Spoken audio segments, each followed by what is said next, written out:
நம்ம தமிழ்நாட்டிலேயே கொடி ஊர்வலத்தை கூட சப்பர ஊர்வலம் மாதிரி சுமந்துக்கிட்டு போய் கொடியேற்றி திருவிழா நடத்துகிற கோயிலை பற்றி கேள்விப்பட்டிருக்கீங்களா? ஆமாங்க, நம்ம நாகப்பட்டினத்தில் இருக்கக்கூடிய சோழ வித்யாபுரம் புனித சந்தன மாதா ஆலய கொடியேற்றம். அதை பற்றி தான் நம்ம இன்றைக்கி பார்க்க போகிறோம். குழந்தையின்மையால் வரக்கூடிய தம்பதிகளுடைய கண்ணீர்களை துடைத்து குழந்தை வரத்தை வாரி வாரி கடந்த 400 ஆண்டுகளாக குழந்தை வரத்தை நம்ம டெல்டா மாவட்டத்தில் கொடுத்துட்டு வர்றாங்க புனித சந்தன மாதா.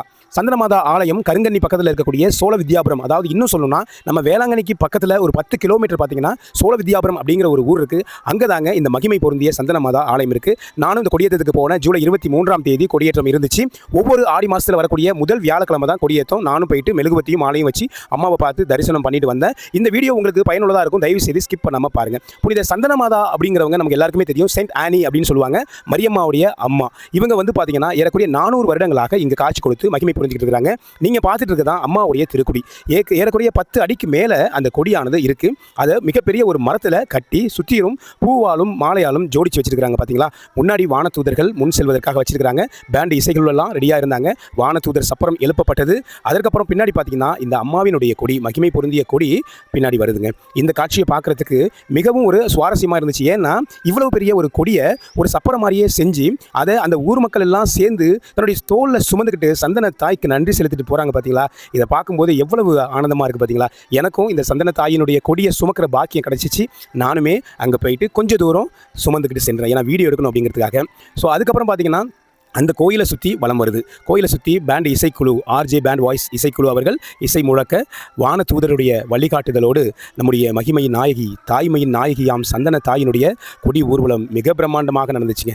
ஒரு கண்கள் போதாது அப்படிங்கிற மாதிரி இருந்துச்சு. எல்லாருமே வேண்டுதல்லாம் பண்ணாங்க, தூபம் காட்டினாங்க, மாலைகளும் பூக்களும் வைத்து அம்மாவுக்கு நன்றி செலுத்தினாங்க. இந்த கொடி ஊர்வலமாக திருவிழாவா என்கின்ற எண்ணத்தில் பார்க்குற அளவுக்கு அவ்வளவு அற்புதமாக அந்த ஊர் மக்கள் எல்லாம் செஞ்சுருந்தாங்க. குறிப்பாக சொல்லணும்னா மகளிர்கள் எல்லாமே அங்கே கலந்துக்கிட்டாங்க. மாலை போடுறதுக்காக காவி உடைகள் எல்லாம் உடுத்திக்கிட்டு குழந்தைகள் எல்லாம் அழைச்சிக்கிட்டு அம்மாவை பார்த்து கடந்த ஆண்டுகளுக்காக நன்றி செலுத்துக்காக வந்தாங்க.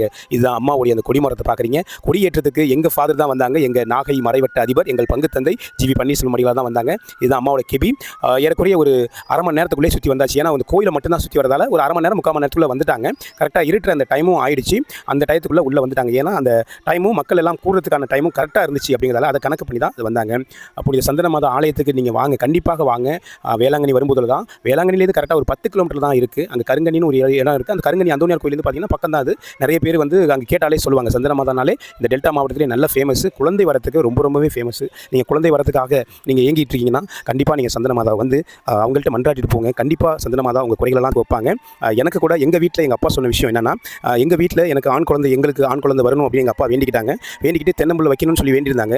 அதன் அடிப்படையில் தான் நானும் வந்து பிறந்தேன் அப்படின்னு சொல்லிட்டு எங்கள் அப்பா சொன்னாங்க. அதுக்கப்புறம் தான் நான் பெரிய ஆகி தான் அந்த தென்னம்பிள்ளையை நான் தான் கொண்டு போய் அங்கே காணிக்கையாக கொடுத்தேன். அதையும் அப்பா சொல்லியிருக்கிறாங்க. ஸோ அந்த கொடியை பார்த்துட்டு இருக்கீங்க. கண்டிப்பாக நீங்கள் எல்லாம் திருவிழாவுக்கு வாங்க. திருவிழா டேட் எப்போ அப்படிங்கிறதையும் நான் வந்து போஸ்ட் பண்ணுறேன். ஏறக்குறைய ஆயிரக்கணக்கான மக்கள்கள் அங்கே வந்திருக்கிறாங்க. அங்கே வந்திருந்த மக்கள் எல்லாருமே என்ன சொல்கிறாங்கன்னா, அவங்களுடைய வேண்டுதல்கள் அங்கே கேட்கப்பட்டது அப்படின்னு தான் சொல்கிறாங்க. ஏன்னா சந்தனத்தாய் அவ்வளவு புண்ணியமும் அவ்வளவு சக்தியும் வாய்ந்தவர்கள். வந்தவங்களுக்கு தன்னை நம்பி வந்தவங்களை கண்ணீரோடு அனுப்பாமல் கண்ணீரை துடைச்சி அவங்களுடைய தேவைகளை என்னென்ன அறிஞ்சு அவங்களுக்காக பரிந்து பேசி இன்ன வரைக்கும் அங்கே தாய்மையின் நாயகியாக சந்தன தாய் அவர்கள் வீற்று கொண்டிருக்கிறார்கள். நிச்சயமாக நீங்கள் வேளாங்கண்ணி வரும்பொழுது சோழ வித்யாபுரம் அப்படிங்கிற ஊரில் இருக்கக்கூடிய இந்த சந்தன மாதா ஆலயத்திற்கு வந்துட்டு வாங்க. நிச்சயமாக சந்தன தாய் உங்களுடைய குறைகளை எல்லாம் ஏற்று நிச்சயமாக உங்களுக்கு நல்வழி காட்டுவார்கள். டைம் ஆயிடுச்சு, நம்ம ஊரில் கொடி ஏற்றியாச்சு இல்லையா, நவநாள் ஜபம் சொல்லணும் அப்படிங்கிறதுக்காக நேரத்தோடு வந்துட்டேன். இந்த வீடியோ பிடிச்சிருந்துச்சுன்னா லைக் பண்ணுங்கள், ஷேர் பண்ணுங்கள். நன்றி.